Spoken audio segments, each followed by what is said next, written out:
Dan alhamdulillah hasilnya cukup bagus, dan termasuk meme sapote adalah tanaman yang cukup produktif dari sisi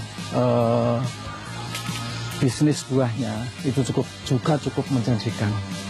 Jadi kita kemarin pernah ngirim juga ke Thailand dan Vietnam. Di sana cukup bagus harganya, dan pasar lokal juga cukup menjanjikan.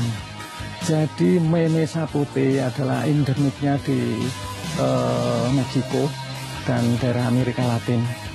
Jadi di kita itu sangat cocok sekali, dan bisa jenengan lihat bahwa di sini di Dusun Katring dengan DPL 300 itu sudah bagus sekali. Habitat asli meme sapote adalah di daerah yang dekat dengan air, karena memang kebutuhan air cukup tinggi, tapi tidak dia juga tidak mau kalau di sekitar tanaman ada genangan air. Jadi hampir mirip dengan jenis tanaman yang lain, misalnya alpukat, itu juga seperti itu. Jadi yang paling bagus itu kalau di sini itu memang kebutuhan air cukup tinggi, maka kita akan milih di daerah yang dekat dengan sungai. Jadi ketika ada kemarau panjang, kita tidak perlu khawatir dengan kekurangan air, karena kita nanamnya di dekat sungai.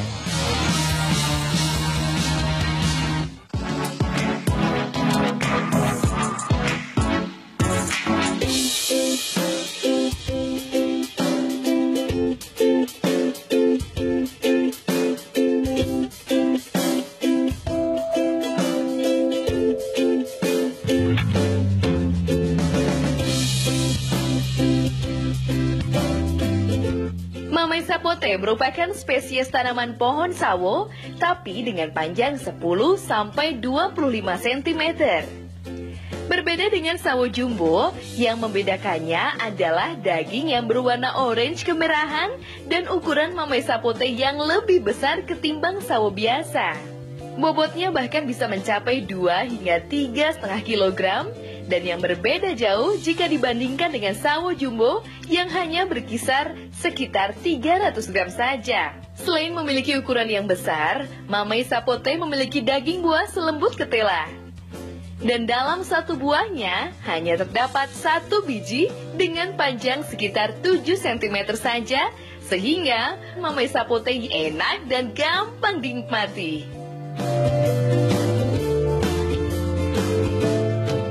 Pemirsa, ini kita memasuki proses perbanyakan.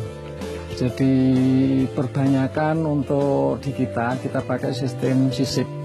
Jadi sistem yang kita kembangkan dengan berbagai pertimbangan, yaitu keunggulannya dengan metode sisip itu kita akan memperoleh proses yang lebih cepat. Artinya dengan 25 hari kita sudah bisa mengetahui dari proses sisipan tadi sudah bisa mulai tumbuh. Makanya akan kita memilih batang atas yang dengan produktivitas yang cukup bagus dan rataan buah cukup merata. Nah, ini bisa kita kasih contoh, dan ini pemotongan untuk batang atas. Jadi dari pucuk kira-kira 7 maksimal 10 cm, dan di bawah potongan kita harapkan masih ada daun. Jadi biasanya kalau tidak ada daun itu untuk pertumbuhan cabangnya ada kesulitan. Nah, misalnya seperti ini. Jarak potong itu kira-kira ya panjang dari batang atasnya kira-kira 7–10 cm. Nah, ini kita potong. Terus untuk proses selanjutnya kita potong daunnya. Maksud kita dalam proses penempelan ini daun kita hilangkan. Jadi biar untuk mempercepat nanti proses nempelnya. Nah, ini seperti ini. Nah, yang kita sisipkan ini nanti batang pucuknya.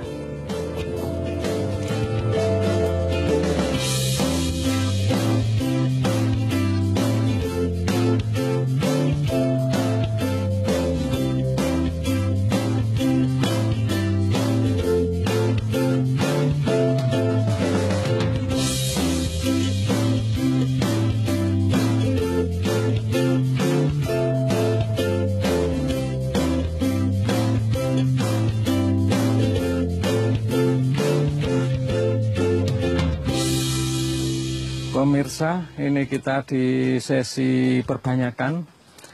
Yang kita kembangkan adalah sistem sisip, karena yang pernah kita sampaikan bahwa sistem sisip itu lebih cepat prosesnya dan tingkat risikonya lebih rendah. Artinya yang kita maksud angka jadinya lebih bagus, tapi juga butuh keahlian yang cukup terampil, dan kita dibantu teman-teman yang memang keterampilannya cukup tinggi. Dan kita pilih, kenapa kita pilih dengan batang bawah yang cukup besar? Kita lebih mudah untuk membesarkan batang bawah daripada kita membesarkan dengan penempelan dengan batang bawah kecil. Itu akan membutuhkan waktu lama. Dengan batang bawah yang sudah cukup besar, prosesnya akan lebih cepat, daya tumbuhnya akan lebih bagus. Ini tanaman yang dari biji, kira-kira umur 2 tahun. Jadi kita milih tanaman yang usianya sudah cukup dewasa, makanya akan kita pelihara sampai kira-kira batang bawah cukup besar, nanti akan pertumbuhannya lebih bagus. Terus ini dari bawah di posisi penempelan atau posisi sisip itu kira-kira 40 cm dari permukaan planter bed. Jadi untuk memperoleh tanaman biar kelihatan biar cepat bagus, nanti ada kira-kira nanti setelah tumbuh 50 cm kita pruning, jadi akan memperoleh percabangan yang bagus gitu. Iya, kita mulai, coba Pak Parno. Jadi metode sisip adalah yang sebenarnya cukup mudah. Kulit kita buka, terus batang atas coba Pak Parno ya.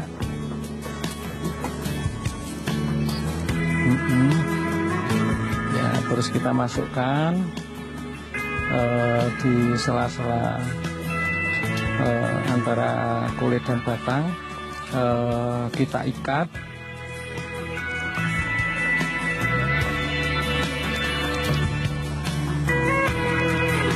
Jadi mengikat pun ada rahasia ya. Sebenarnya kan kalau orang biasanya teman-teman mengikat itu ikatan bawah itu kurang kenceng. Nah, untuk memperoleh hasil yang bagus, ikatan paling kenceng adalah ikatan yang paling bawah.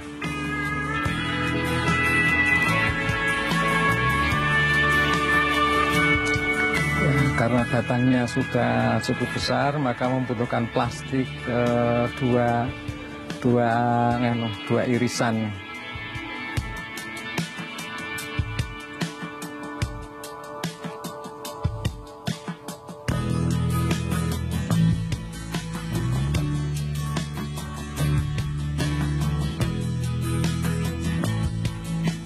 Dari hasil sisipan ini kita menunggu sekitar 20 sampai 25 hari.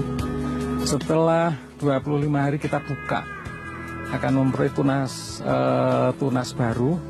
yang mestinya nanti batang atas kita potong, yang dipelihara yang tunas baru. Sebenarnya diperbanyakan sapote itu sebenarnya banyak metode yang bisa kita kembangkan, tapi kita pilih yang sisip itu karena memang beberapa kelebihan. Sebenarnya ada beberapa yang terbaru itu sebenarnya yang kita kembangkan itu cangkok akar. Artinya kita nyangkok seperti biasa itu, batangnya kita sisipi akar. Nah, itu hasilnya sudah lumayan bagus, sudah kita uji coba. Tapi kita kalau kita memperbanyak untuk perbanyakan sapote, kita pilih yang dengan metode tempel sisip.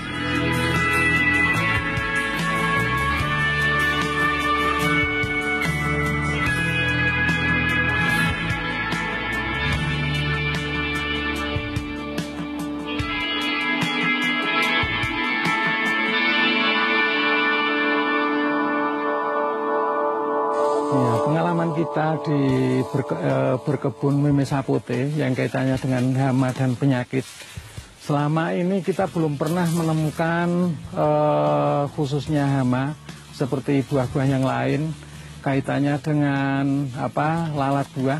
Itu untuk meme sapote lalat buah tidak mau.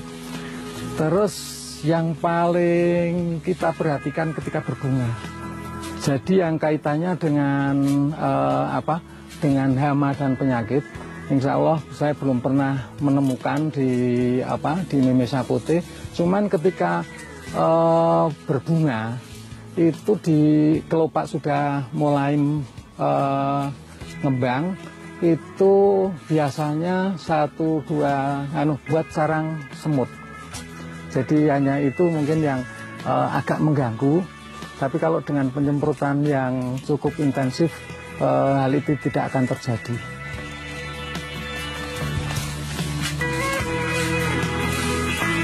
Jadi kita untuk pemupukan, kita menggunakan pupuk organik. Karena konsep pupuk organik adalah bisa memberikan kekebalan terhadap tanaman. Jadi dengan kandungan pupuk mikronya yang cukup tinggi, tapi juga perlu diingat bahwa pupuk organik yang kita gunakan untuk memupuk itu sudah difermentasi. Nah, fermentasi kita pilih pengurai yang memang selama ini kita pakai itu pakai emas 11. Karena kalau fermentasinya benar, itu akan muncul trichoderma. Jadi apa yang kita lakukan itu makanya kan untuk serangan jamur, cendawan kita tidak pernah mengalami, karena dengan pupuk, dengan adanya trichoderma yang ada di pupuk itu sudah sangat membantu.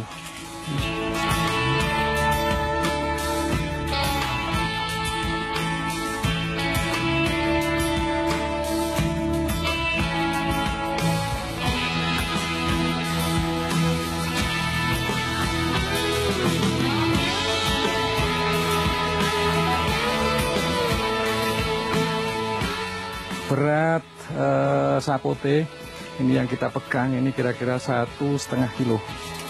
Jadi untuk melihat kematangan atau melihat ketuaan dari buah sapote, bisa kita lihat di permukaan dari kulit ari ini berwarna merah. Nah, ini bisa kita lihat dari. Jadi untuk melihatnya tidak hanya di bagian bawah, tapi juga dari bagian atas. Bisa kelihatan merah dan di bagian bawahnya juga merah. Berarti tingkat ketuaan buah sapote cukup merata. Karena kalau sebagian masih ada yang hijau, berarti kan itu kan ketuaannya belum merata. Kita mencoba pengembangan untuk meramnya. Jadi kalau kita sudah pernah kita bungkus dengan kain, ternyata hasilnya kurang bagus karena masih kandungan airnya masih cukup tinggi. Nah, kita mencoba dengan kita PP kita jemur selama 4 hari, ternyata hasilnya itu paling optimal. Jadi kandungan airnya sudah berkurang karena penguapan, terus warna dalamnya cukup bagus. Dan daya tahan simpan buah sapote sebenarnya kan juga tergantung bagaimana kita meramnya tadi. Jadi kalau di istilah di kita itu ngimbu. Kalau ngimbunya itu dengan dibungkus itu nanti hasilnya ternyata kurang bagus, masih bagusan ketika dijemur tadi.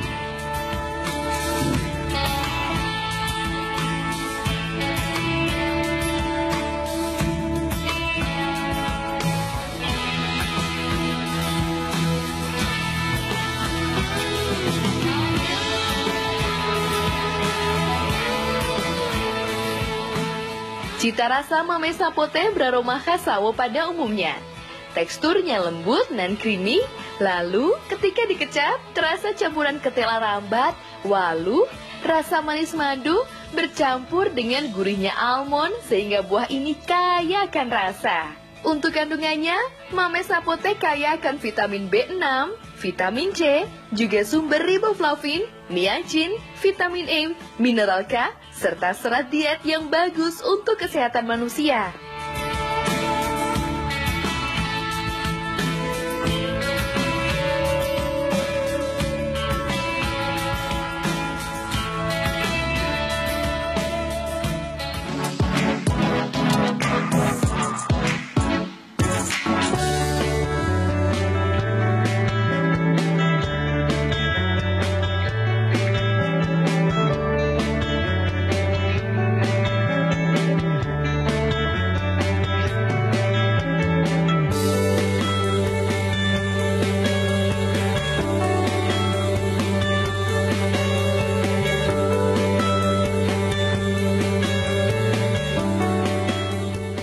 Di samping kelebihannya, mamei sapote juga memiliki kekurangan, antara lain dari hasil pembibitan cangkok, okulasi, dan sambung hanya memiliki tingkat keberhasilan sekitar 50% saja.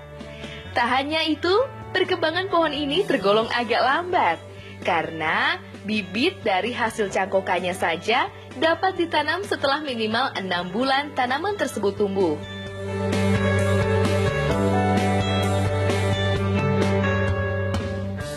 Jadi harapan kita itu prospek ekspornya juga sangat menjanjikan, ekspor ke Eropa, yaitu ke Spanyol sama Prancis.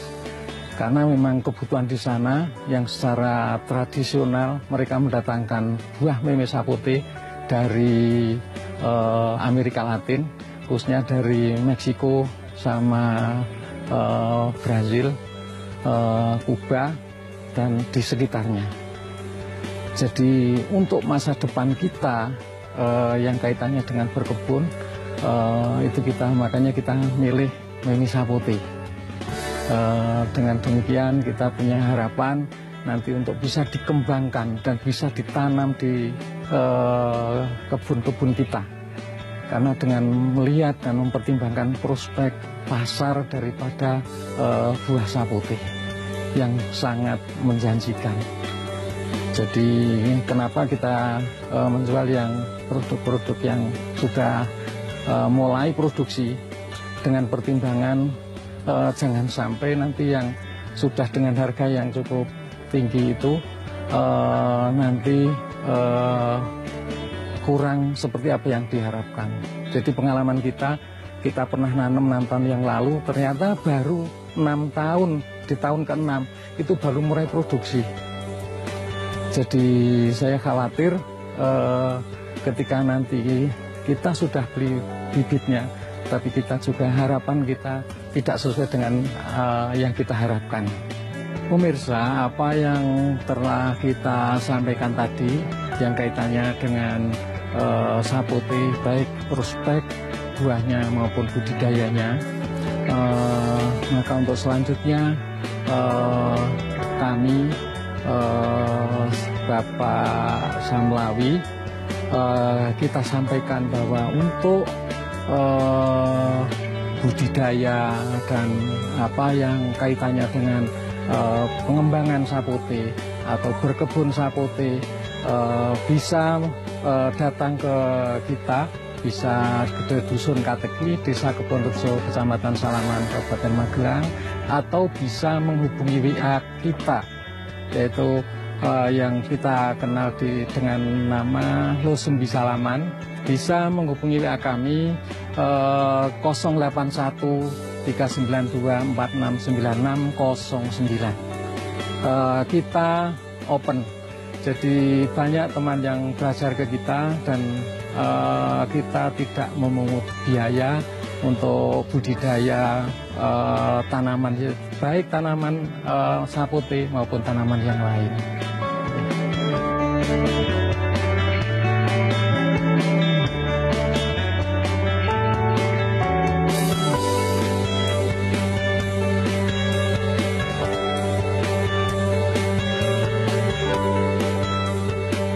Jika kita tahu perkembangan ruang berkebun di Indonesia, peluang bisnis Mamai Sapote sebetulnya cukup menggiurkan. Harga bibitnya saja sudah di atas Rp500.000, sedangkan buahnya sendiri ditawarkan seharga Rp200.000. Itu pun pembeli harus rela mengantri. Rasanya peluang bisnis Mamai Sapote memang semanis dan selegit rasa daging buahnya. Pemirsa Ruang Berkebun, semoga ulasan ini menjadi wawasan baru untuk kita bersama dan bisa menjadi inspirasi untuk usaha Anda. Sampai jumpa di Ruang Berkebun berikutnya.